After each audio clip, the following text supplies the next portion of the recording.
know I'm not one to talk about calling people out from the pulpits, but I will say it was good to avoid Ray's kind of wrath this morning. Covered a lot of ground and talked about a lot of people, but I'm glad I missed that, because now I know how uncomfortable it feels to get called out in public.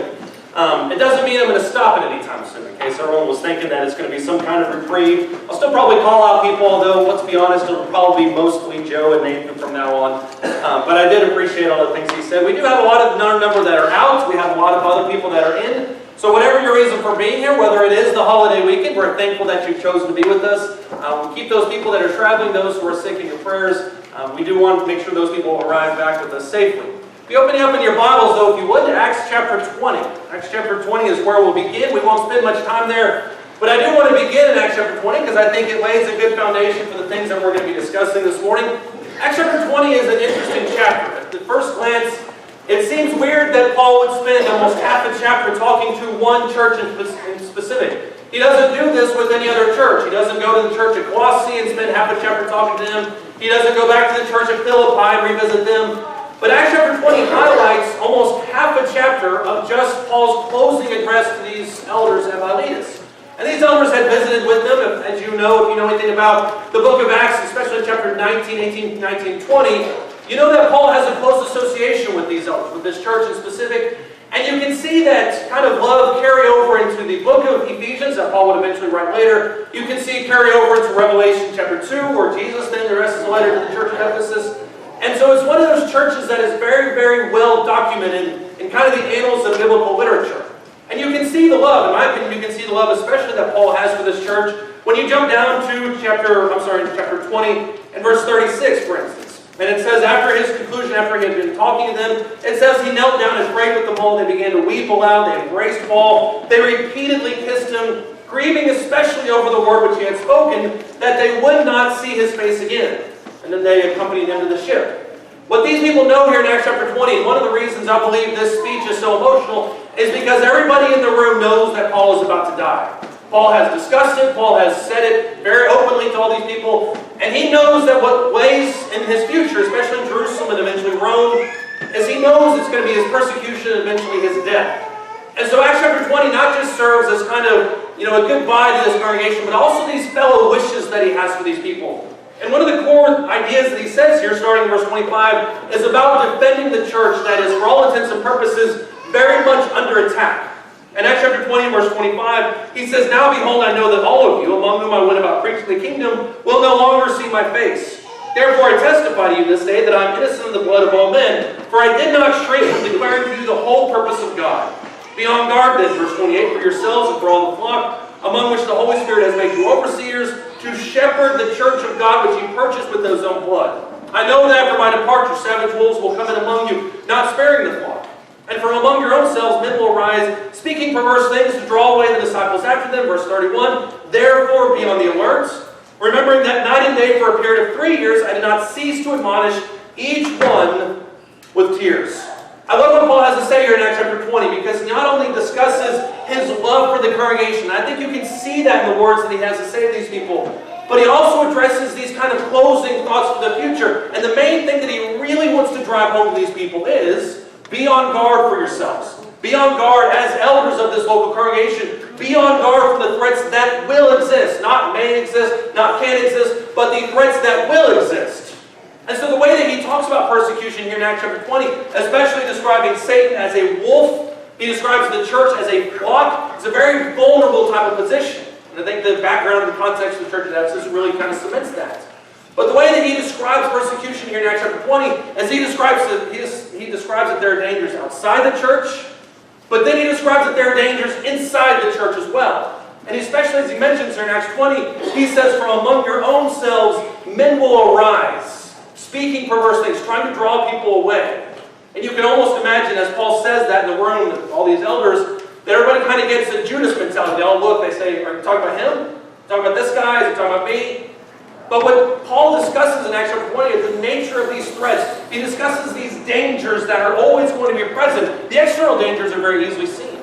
Everybody knows that the Jews, everybody knows that the Greeks are after them. They know that the followers of Demetrius are after them. But what Paul exposes here in Acts chapter 20 is the fact that these threats are going to be very real from inside the church.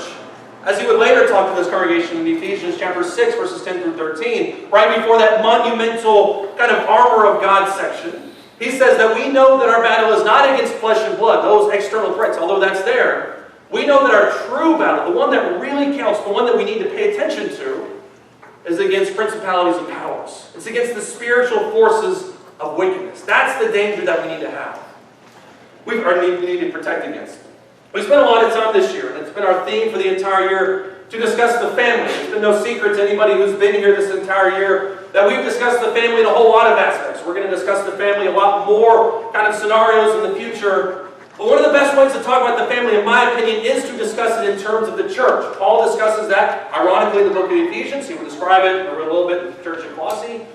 But he talks about the church as being a family. So one of the best ways to discuss the idea of the family is to discuss it in terms of the church. And for that reason, I see a whole lot of applications in Acts chapter 20 to a family. For instance, we have a family unit that is thriving, that is growing, that there's a lot of love inside of it. But everybody knows that there are threats that exist all over the place. For instance, there are threats that are outside the family. We know from looking at our culture that there are constantly culture wars. We know that there are people who are trying to get the Bible to adapt to culture instead of the other way around. We know that atheistic thought is always going to be out there, that agnosticism, that all these kind of negative things are always going to be there. We're aware of that. Extramarital affairs. We know that those are out there. But I would argue to you that those dangers that come from inside the family are as important, if not more important, than the ones that come from outside the family. That's what we really need to be focusing on. I want to turn to Matthew chapter 23. I want you to look at something that Jesus says here in this passage. In Matthew chapter 23, in the midst of this huge rebuke that Jesus has towards the Pharisees, he says something that I think is notable, not only for the Pharisees, but kind of in humanity at large. And in Matthew chapter 23, starting in verse 25, 2 verses we're going to read here. He says, "Woe to you, scribes and Pharisees, hypocrites." Now listen to what he says here. "You clean the outside of the cup and the dish, but inside they're full of robbery and self-indulgence." Verse 26, "You blind Pharisee, first clean the inside of the cup and the dish, so that the outside of it may become clean also." Do you see what Jesus is getting at in Matthew chapter 23? Especially verses 25 and 26, what he's really driving towards in those two verses is, it's very easy to kind of isolate and eliminate the external threats. Don't have an affair. Teach your children about creation. It's very easy to get those things right. But the nucleus, what we need to be focusing on, is the inside of the cup and dish.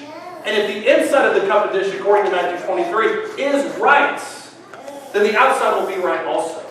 So ladies and gentlemen, as we talk about this morning having a fortress for our home, that's really where I want us to focus our attention. It's not on the external threats. We could have had an entire series about external threats. We could have talked about all those different things at length. But when we talk about building a fortress around your home this morning, I want to discuss it in terms of internal threats.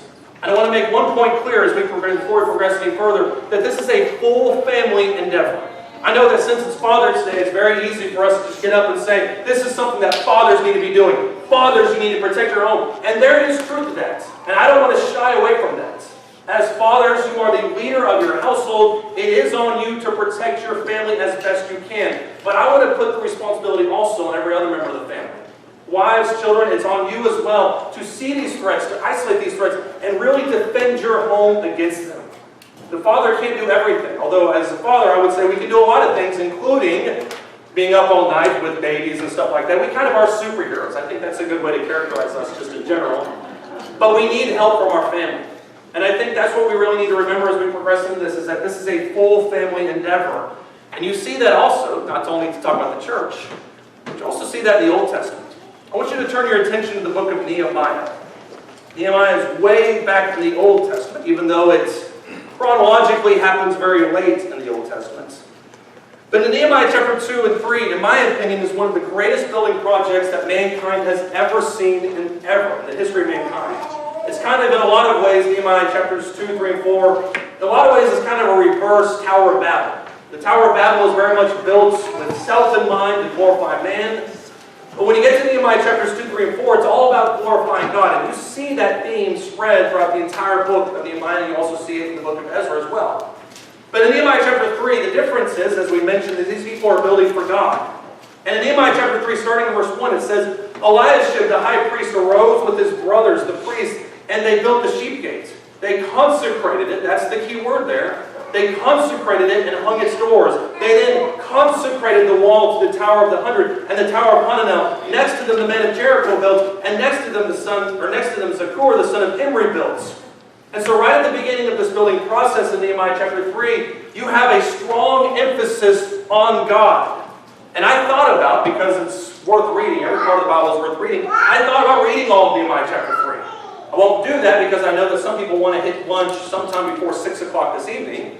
But when you read Nehemiah chapter 3, I would encourage all of us to at some point, you can't help but be overwhelmed by the sheer amount of names. And when we see a whole list of names, it's very easy for us to just kind of shuffle it to the side and move on to chapter 4. But when you do a closer inspection of the names in Nehemiah chapter 3, you see that these are not just random people that banded together to build a wall. These are nobles who are doing commoners' work. And I mean that very respectfully. These are governors that are getting their hands dirty in the middle of this mud and building this wall. These are perfumers and goldsmiths, now taking the job of common laborers. Everybody is banding together. People are doing more than they have. The Tekoites, as you can see there in Nehemiah chapter 3, are doing more than their allotments. So everybody is banding together in Nehemiah chapter 3 to build this structure for the betterment of this town. But all of this begins in Nehemiah chapter 2. Look at Nehemiah chapter 2. All of it begins with Nehemiah seeing something. In Nehemiah chapter 2, starting in verse 11. Nehemiah chapter 1, he leaves as the cupbearer. He goes to Jerusalem. The Nehemiah chapter 2 is really where he gets his hands dirty. Nehemiah chapter 2, starting in verse 11, it says, "He came to Jerusalem and was there for 3 days. And he arose in the night, I and a few men with me. I did not tell anyone what my God was putting into my mind to do for Jerusalem, and there was no animal with me except the animal on which I was riding. So I went out at night by the valley gate in the direction of the Dragon's Well," which is a fantastic name for a well, by the way, "onto the refuse gate, inspecting the walls of Jerusalem, which were broken down, its gates were consumed by fire. I passed on to the fountain gate, the king's pool, but there was no place where I'm out to pass.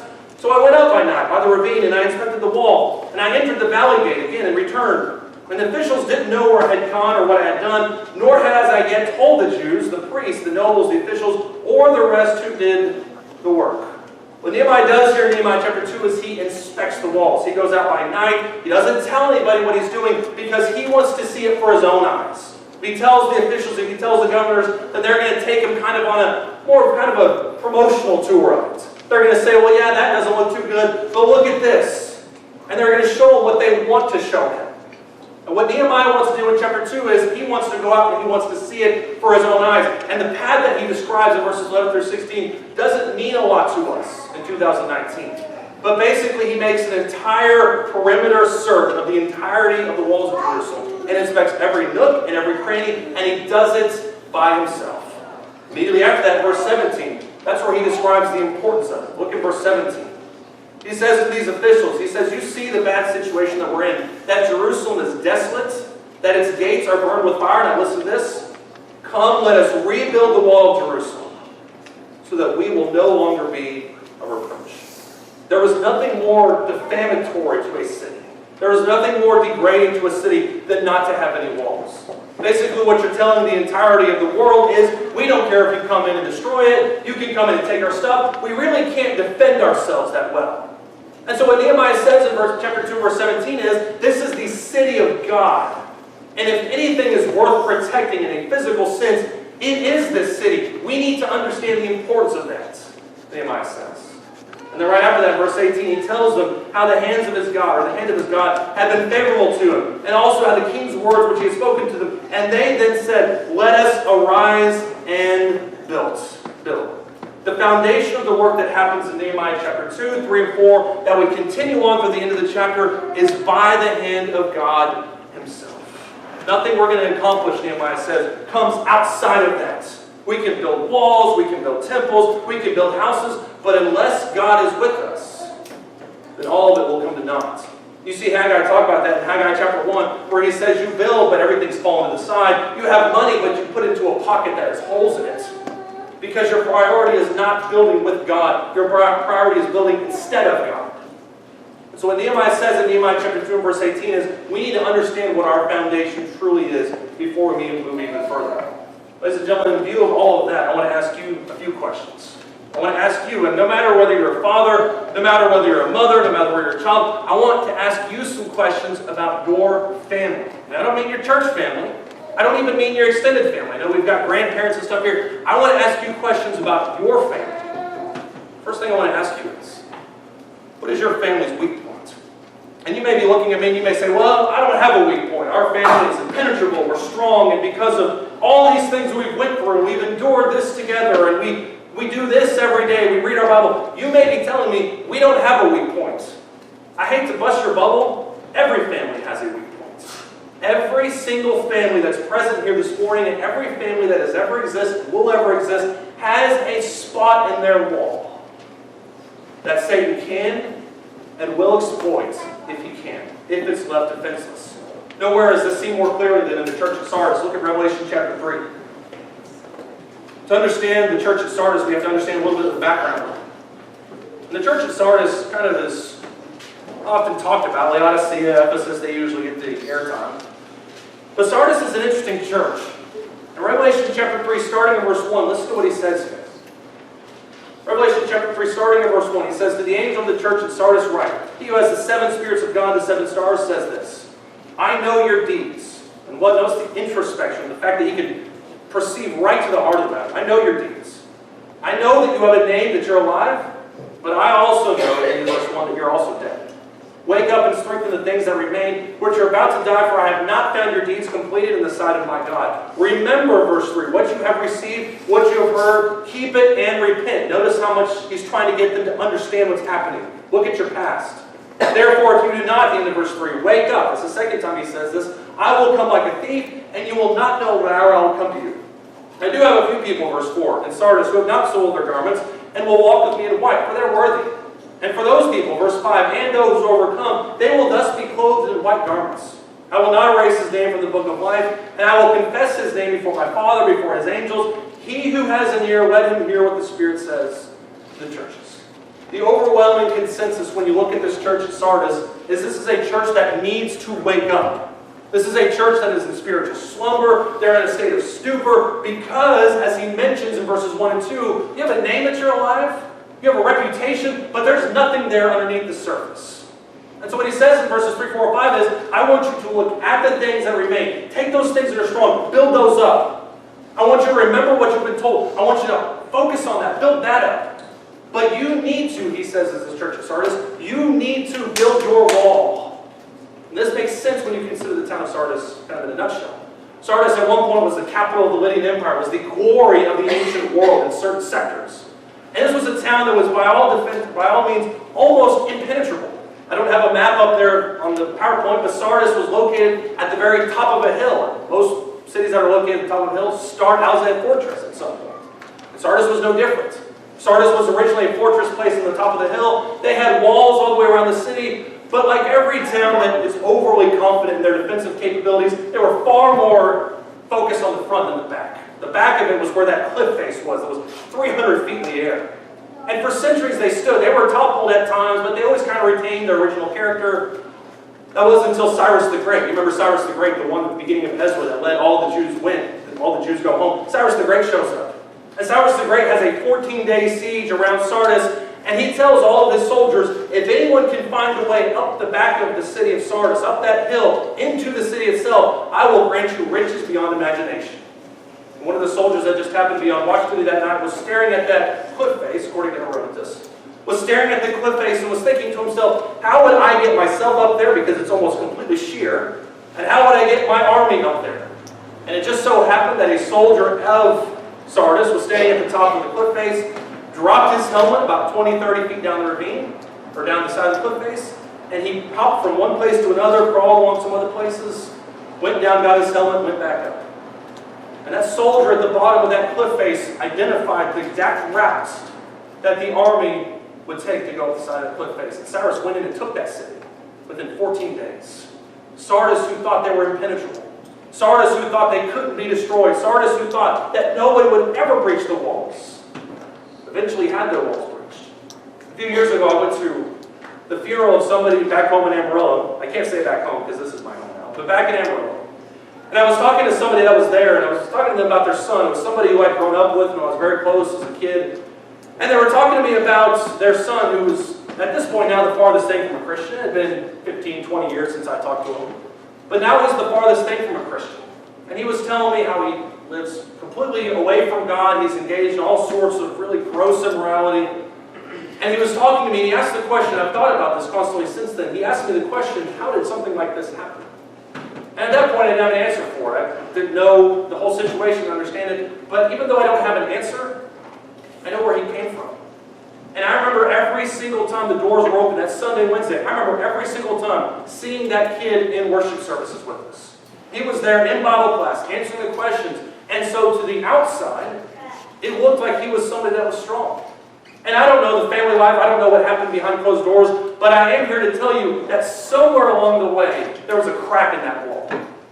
And it wasn't fixed. Whether that responsibility lays with the individual, I blame him fully for where he's at now, but whether it lays with somebody else, the fact remains that it wasn't fixed. I'm here to tell you, ladies and gentlemen, that if you think that your family doesn't have a weak point, I'm here to tell you that it does. And it's far better to expose that now and deal with it now than decades later asking the question, how did we get here? Because that's something nobody wants to deal with. I want to double down on that point and ask you, do you realize how serious this is? Because it's very easy for us to say in times like this, well, you know, we have a weak point, I'll get to it later, or, which would be an even worse statement to make, we have a weak point, but I don't really know where it's at, it's not worth looking at. And there are some people that would say, well, that's just paranoia to say that there's a weak point in my family. I'm here to tell you it is, or there is a weak point, and it's not paranoia at all to look at that. I want you to go back and look at the book of Nehemiah. Nehemiah chapter 2 specifically. In Nehemiah chapter 2, in the middle of this whole building project, there would be several people throughout the course of this building project. It would happen a little bit with Ezra, mostly with Nehemiah. But in Nehemiah chapter 2, starting in verse 9, there were people that, or verse 19, there were people that were absolutely opposed to what Nehemiah was doing. And in Nehemiah chapter 2, verse 19, it says, when Sanballat the Horonite and Tobiah the Ammonite official, and Geshem the Arab heard it, they mocked us, and they despised us, and they said, what is this thing that you're doing? Are you rebelling against the king? So I answered them and said to them, the God of heaven will give us success. Therefore we, his servants, will rise and build, but you have no portion, right, or memorial in Jerusalem. The first little onslaught happened. Sanballat, Tobiah, these people show up trying to discourage them. And it sounds really official. Look at chapter 4, verse 1. It says, now it came about that when Sanballat heard that they were rebuilding the wall, he became furious and very angry and mocked the Jews. He spoke in the presence of his brothers and the wealthy men of Samaria, and he said, what are these feeble Jews doing? Listen to the sarcasm, the accusations. Are they going to restore for themselves? Can they then offer sacrifices? Can they finish in a day? Can they revive the stones from the dusty rubble, even the burned ones? Those are all, to a certain extent, very valid questions. Now Tobiah the Ammonite was near him. This is not, by the way. Tobiah the Ammonite was near him and said, even what they're building, if a fox should jump on it, he would break their stone wall down. Sanballat and Tobiah continually, throughout the course of the entire book of Nehemiah, from cover to cover, they continually harass the Jews. To the point when you look at Nehemiah chapter 4, that they're fighting with a hammer, they're building with a hammer in one hand, and fighting with a sword in the other. This is a constant threat. And the stakes are not just, we're making fun of you, or ridiculing you, you guys are building something that ultimately will fail. That's not where the threat is. The threat, as they mention there, and especially in Nehemiah chapter 4, is you're arguing for insurrection. It looks like you're going to rebel against the king. And so you need to stop this before it goes any further. And it's a testament to Nehemiah's fortitude that he continues on knowing that it's ultimately the will of God. But the question always is, as you look at Sanballat and Tobiah, as you look at these two men, what is it that drives them? Why are these people so insistent on stopping the work of God? You know what the answer is? Because they had a stake in making sure that work stopped. I want you to look at the end of the book of Nehemiah. Nehemiah chapter 13. Nehemiah chapter 13 is more or less a reflection back on where the city had been, the building process had been. And in Nehemiah chapter 13, starting in verse 4, this is after the temple had been built, this is ultimately after the wall had been built. It says, now prior to this, Nehemiah chapter 13, verse 4, it says, now prior to this, Elisha the high priest, who was appointed over the chambers of the house of our God, being related to Tobiah. So one of the same people that is harassing Nehemiah is also related to the high priest that's in charge of the spiritual work of this. It says, Elisha the priest was appointed over the chambers of the house of our God, being related to Tobiah, had prepared a large room for him. Where formerly they had put the grain offerings, the frankincense, the utensils, the tithes of grain, wine and oil prescribed for the Levites, the singers and the gatekeepers, and the contributions for the priests. And in case it wasn't clear, the room that he's building is in the temple. They put out the things of God in order so that he could have a house. Verse 6, but during all this time I was not in Jerusalem, for in the 32nd year of Artaxerxes, king of Babylon, I had gone to the king. He was gone. I came to Jerusalem. Sometime, however, I asked leave from the king. I came to Jerusalem and I learned about the evil that Eliashib had done for Tobiah by preparing a room for him in the courts of the house of God. And it was very displeasing to me, verse 8. So I threw all of Tobiah's household goods out of the room, and I gave an order, and they cleansed the rooms, and I returned there the utensils of the house of God with the grain offerings and the frankincense. You jump down to verse 39 and you find out that Sanballat has a relationship with the high priest as well. What you glean from that is that Tobiah and Sanballat are not just making fun of the Jews because they like to make fun of the Jews. They're not people who are just harassing them, hoping the work will stop because it's some kind of ego trip for them. These people, specifically Sanballat and Tobiah, have a very vested interest in stopping the work of God because it means it'll be harder for them. Now let me tell you what all this means when we ask the question how serious this is. Satan has a very vested interest on you keeping your walls down. Satan has a very real stake in you not caring about the spiritual welfare of your family. Satan has a very real desire to see those walls stay down. And so when I ask the question, do you realize how serious this is? You can chalk it up to paranoia. You can chalk it up to conspiracy theorists or apathy or whatever it is that you want to chalk it up to. But the question remains, or the fact remains, that if those walls, ladies and gentlemen, are down, then Satan can and will infiltrate your family.